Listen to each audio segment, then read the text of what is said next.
paling tidak 4 poin ini menjadi amalan kita, dikir kita di tengah-tengah dikir-dikir yang lain selama bulan Rajab ini. Dan tentu saja di samping doa yang diajarkan oleh Rasulullah SAW yang sudah kita hafal, Allahumma barik lana fi Rajab wa sa'lana wa balikna Ramadana wa hasilna. Jamaah sekalian yang dirahmati Allah, singkatnya Rajab ini mengajarkan kepada kita agar setiap kita mampu menjemput keberkahan dalam hidup ini.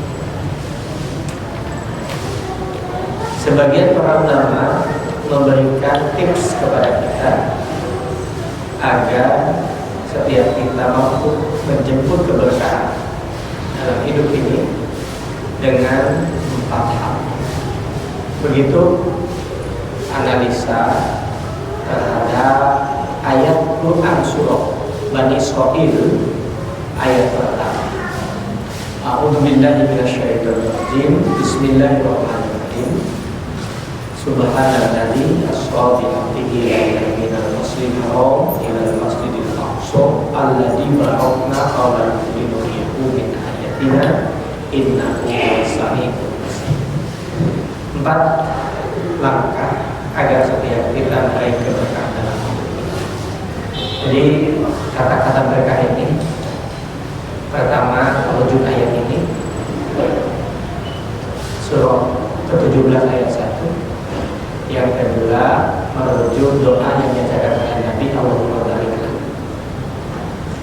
Merujuk ayat 1 Bani Israil paling tidak ada 4 hal lagi agar setiap kita meraih keberkahan dalam hidup. Apa berkah itu? Para ulama mengajarkan kepada kita berkah itu adalah ziyadah bertambahnya kebaikan. Apa baik itu? Baik itu adalah sesuatu yang datang atau bersumber dari zat yang maha baik, yaitu Allah. Maka ziyadatul khair artinya apapun yang Allah anugerahkan kepada kita menjadikan setiap kita semakin dekat kepada zat yang maha baik. Umur kita bertambah, kita semakin dekat kepada yang maha baik. Rezeki kita bertambah, penghasilan kita bertambah, usaha kita semakin maju, semakin mendekatkan kita kepada yang maha baik. Ini makna berkah. Oleh karena itu, maka di hadis yang lain kita temukan ibadah-ibadah yang kita lakukan boleh jadi bukan mendekatkan diri kepada Allah, tapi illa bu'da, tapi justru semakin menjauhkan kita dari Allah. Jadi sesuatu yang baik itu bagi kita sesuatu yang bisa mendekatkan kita kepada Allah. Maka di wilayah tertentu ada yang memberikan catatan ternyata bukan hanya nikmat yang baik itu, musibah pun yang menimpa seseorang tapi membuat dia dekat kepada Allah itu adalah berkah. Ini yang seringkali kita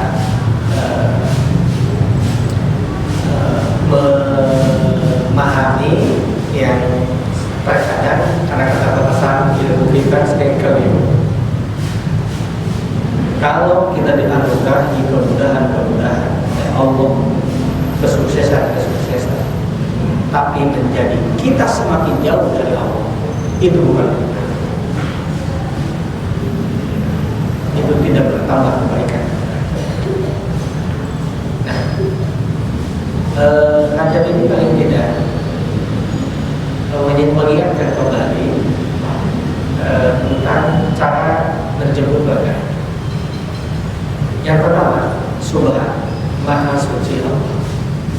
Jadi siapapun kita yang merindukan keberkahan hidup ini, maka yang harus kita jaga adalah kesucian diri, kesucian hubungan sosial, kesucian transaksi ekonomi kita, kesucian transaksi-transaksi sosial, kesucian hubungan kekeluargaan, kesucian hubungan perkawinan, integritas.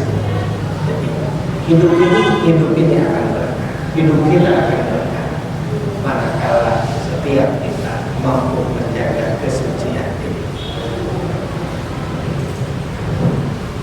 Yang kedua, asra bi abdihi lailan minal masjidil haram ila masjidil aqsa. Yang kedua, menurut para ahli yang kita temukan catatannya adalah dinamis,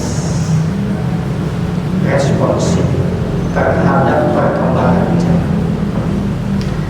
Karena untuk menjadi orang yang suci, untuk menjadi orang yang bersih, bukan harus mengurung diri, tapi dia harus banyak terlibat dalam kehidupan sosial, mengadvokasi, mengedukasi, sehingga setiap orang bisa berbuat kebaikan.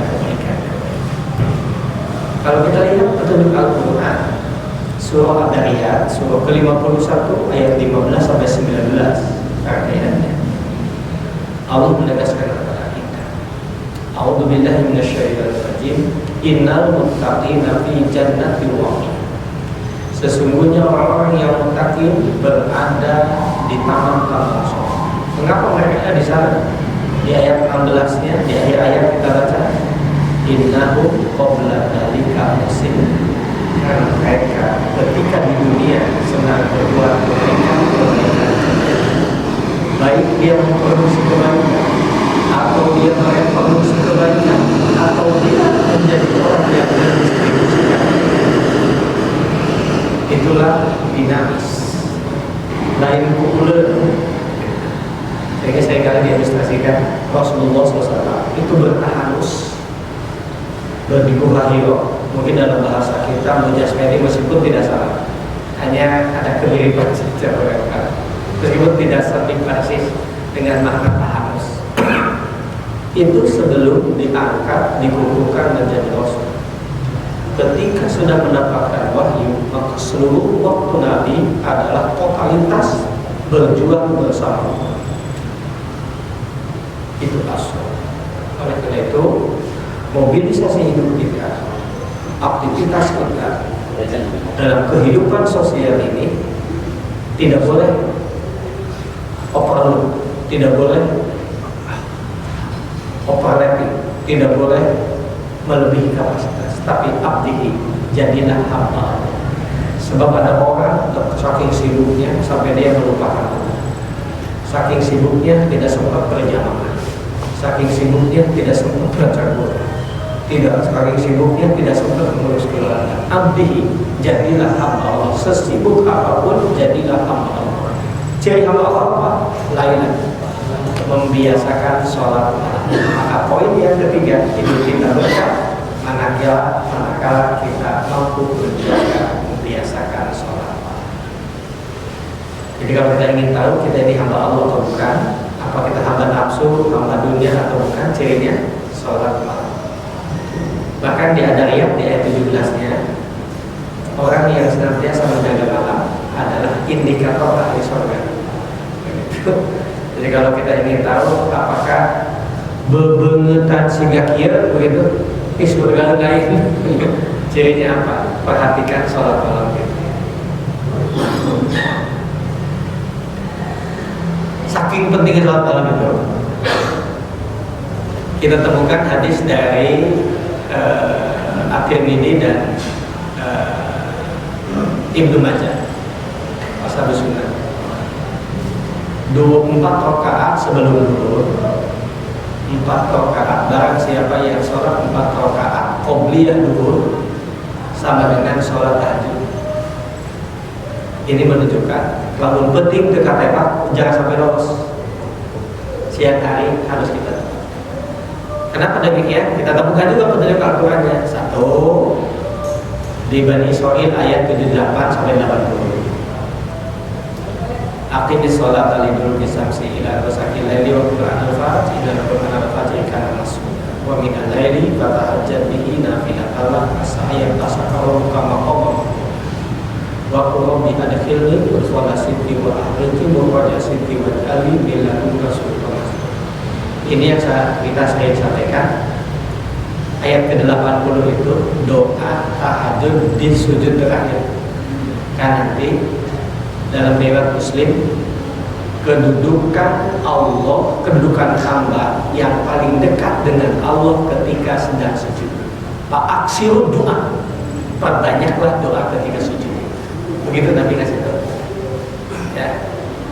Jadi siapapun yang merindukan kemuliaan hidup ini,